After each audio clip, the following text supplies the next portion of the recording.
Teisha Bader with the JBS News Update for Monday, November the 17th, 2014.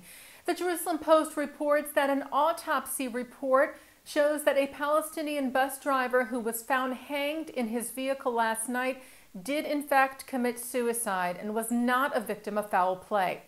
As you may have seen on IBA News, 32-year-old Yusuf al-Ramouni was found dead Sunday night inside the bus he drives in Jerusalem, after which rumors quickly spread that he had been killed by Jewish extremists, which sparked riots across the city. Israel police had said from the beginning that there were no signs of violence on al-Ramouni and that his death was self-inflicted, and the autopsy backed that up. Police in Jerusalem accused the Palestinian media and extremists of incitement in the incident.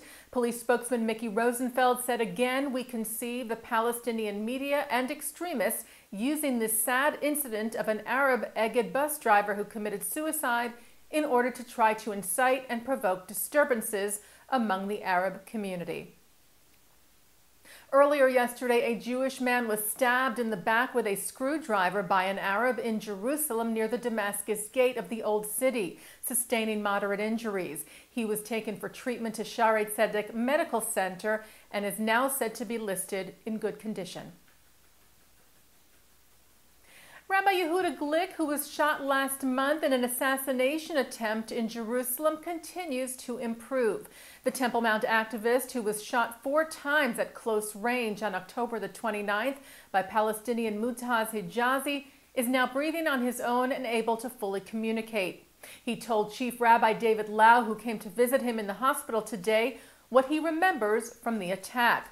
Glick said the assailant came up to him outside the Menachem Begin Center in Jerusalem after he had given a speech there and said to Glick, quote, "I'm really sorry, but you are an enemy of Al-Aqsa," referring to the Temple Mount, and then shot him. A federal appeals court in Washington has rejected a lawsuit filed against the U.S. government by jailed Jewish American contractor Alan Gross. Gross was sentenced to 15 years in prison in Cuba in 2009 for, quote, crimes against the state, for providing computer and internet access to the Jewish community there. The $60 million lawsuit contends that Gross was not properly warned about the risks of working in Cuba, suing for gross negligence against Maryland contractor U.S. Government and Development Alternatives Incorporated. The appeals court Friday upheld the district court's finding that the U.S. government has immunity, saying the government cannot be sued for injuries that occurred in another country. European foreign ministers met in Brussels, Belgium this morning to discuss the stalled Israeli-Palestinian peace process. It was chaired by new European Union Foreign Policy Chief Federica Mogherini, who visited Israel earlier this month. She told reporters before the meeting today, "What we need is not just recognition of a Palestinian state, we need the building of a Palestinian state that can live next to the Israeli one in peace and security."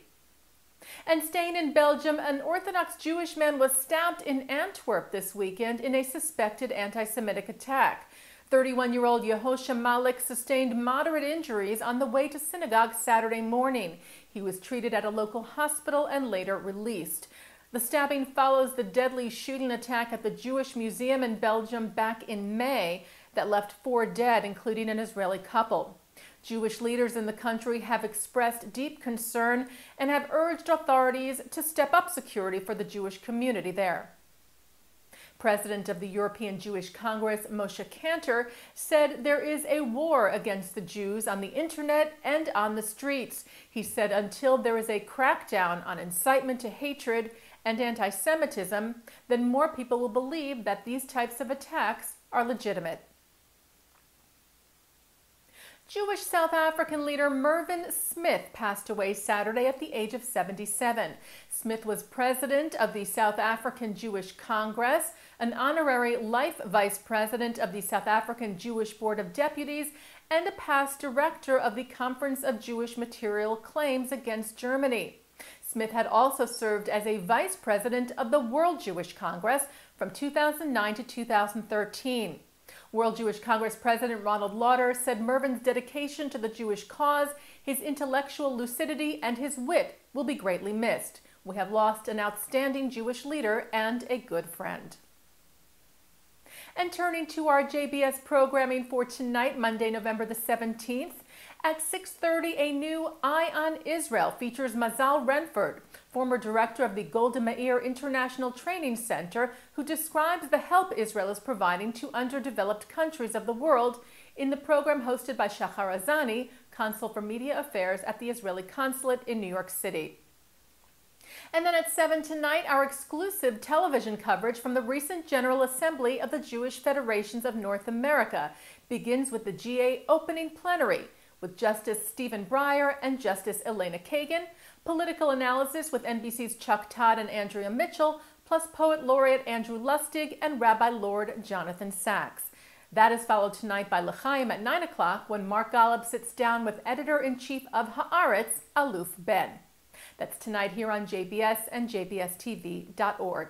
And that's the JBS News Update for Monday, November the 17th, 2014. I'm Teisha Bader.